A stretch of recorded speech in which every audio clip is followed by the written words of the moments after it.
Goeiedag en baie welkom weer by jou Lewelig dagstukkies. Vandag is ons by dag 257. Johannes 20 vers 19. Alhoewel die deure gesluit was, omdat hulle bang was vir die Jode, het Jesus gekom en tussen hulle gaan staan en vir hulle gesê: Vrede vir julle.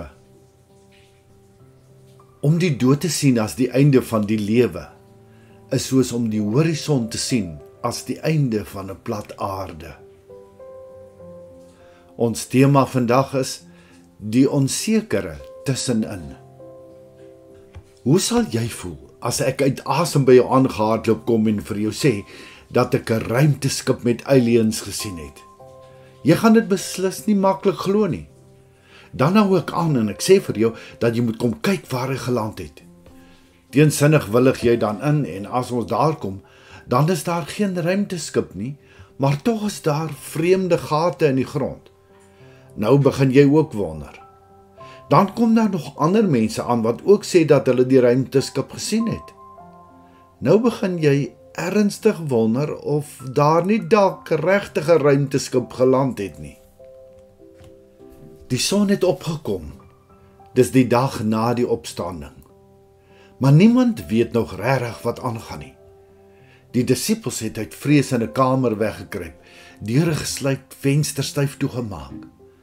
Daar word bittermin gepraat en as daar gepraat word, is dit saggies met fluisterstemme. Die gevoel in die kamer is vreemd, neerdrukkend, weird. Dis nie vrees soos Vrydag nie en dit is ook nie hoop soos later nie. Dis daardie ongemaklike tussenin. Die graf is leeg. Maria het gesê sy het hom gesien en Petrus het gehardloop en net doeke gesien. Maar kom ons wees eerlik, wat sou ek en jy gedink het? Hoe sou ons gevoel het? Dis 3 dae na die groot drama, na die kruis, na Jesus se woorde, dit is volbring. Wat het daardie laaste woorde beteken?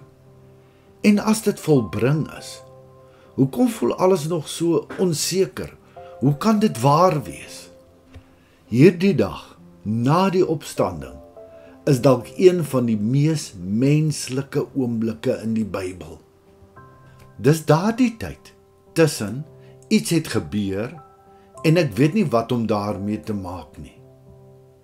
Ek dink die disippels het daai Sondag wakker geword met 'n warboel van emosies, hoop, twyfel, skuld en daai ongemaklike vraag: wat nou? En dan gebeur dit. Jesus verskyn. Nie op 'n verhoog met tromme en rookmasjiene nie. Nie met die hemelkoor wat sê tada nie. Nee. Hy verskyn sommer net tussen hulle. Vrede vir julle, sê hy. Net dit, nie 'n preek nie, nie verwyd nie, net vrede. En dan wys hy sy hande en sy sy. Kan dit wees? Ons het hom dan begrawe, 'n spook. Maar tog herken die disippels hom. Nie net visueel nie, maar op 'n diep van harte vlak. Hy is regtig wie hy gesê het hy is. En skielik maak dit is volbring sin. Die vyand is oorwin. Die dood is nie meer die einde nie. Die grootste skuld is betaal.